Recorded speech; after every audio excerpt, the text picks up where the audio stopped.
Dans cette période de fête de fin d'année, notez que les familles se préparent activement, comme pour toutes ces festivités. Eh bien, certains ménages éprouvent d'énormes difficultés. Répondre aux besoins primaires est un véritable challenge quotidien pour ces derniers, notamment se loger décemment, s'alimenter et se soigner. Notre reporter Ali Diomandi est allé à la rencontre de quelques familles qui luttent pour leur survie. Nous en saurons davantage ce soir. Depuis quelques jours, elle mobilise toutes les forces vives de la nation ivoirienne. Son nom, c'est Zainab Bonsé, la chef cuisinière en quête du record Guinness du plus long marathon de cuisine au monde depuis le 17 décembre, a dépassé hier dimanche le cap des 120 heures. Elle surpasse donc l'Irlandais Alan Fisher qui avait atteint 119 heures 57 minutes. Eh bien, grâce au soutien incommensurable de tous les Ivoiriens, Zainab a encore de l'énergie et a décidé de poursuivre même le marathon jusqu'à ce lundi pour donner du fil à retordre au prochain candidat désireux de battre son record. Et c'est ce matin à 6 heures qu'elle a décidé de mettre fin à son parcours, comptabilisant donc plus de 130 heures de cuisine, un record Guinness qui reste un exemple et qui impose notre pays partout dans le monde. À New York, la Côte d'Ivoire franchit une nouvelle étape dans sa politique d'ouverture et de coopération internationale en procédant à la signature de communiqués conjoints portant établissement de relations diplomatiques avec la Jamaïque et la principauté d'Andorre. Ces communiqués conjoints ont été signés par l'ambassadeur Thiemoko Moriko, représentant permanent de la Côte d'Ivoire auprès de l'Organisation des Nations Unies, avec ses homologues de la Jamaïque et de la principauté d'Andorre. Michel Digré pour le reportage.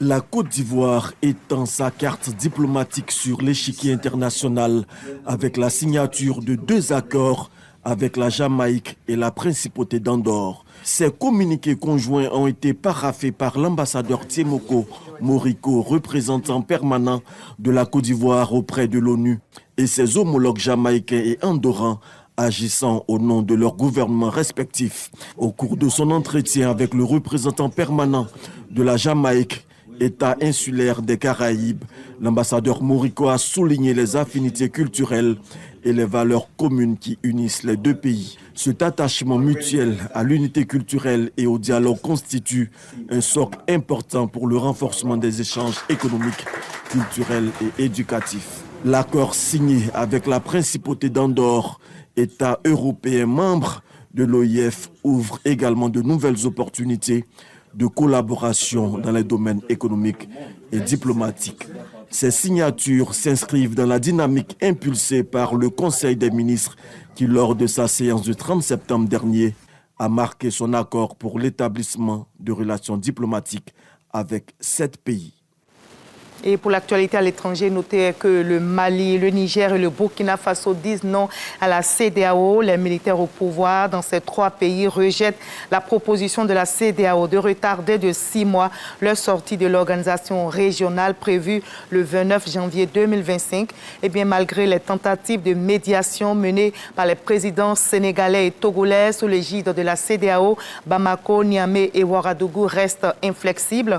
Les dirigeants de l'AES fustigent le moratoire de 6 mois qui leur a été donné pour examiner l'option d'une réintégration dans l'organisation régionale. Ils dénoncent plutôt une tentative de déstabilisation extérieure et réaffirment que leur décision de quitter la CEDEAO est irréversible.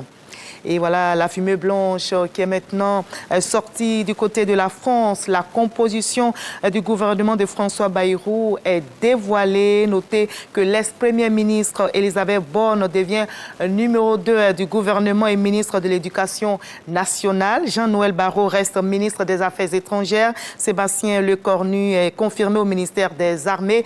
Et Bruno Le Maire Retailleau à l'Intérieur. Gérald Darmanin est nommé ministre de la Justice. Éric Lomba devient ministre de l'économie et Manuel Valls rentre au gouvernement. On va parler de tout ça dans l'édition de 20h. J'aurai du plaisir à vous retrouver donc ce soir à 20h. Mais juste après ce Flash Info, suivez l'info régionale comme vous en avez l'habitude.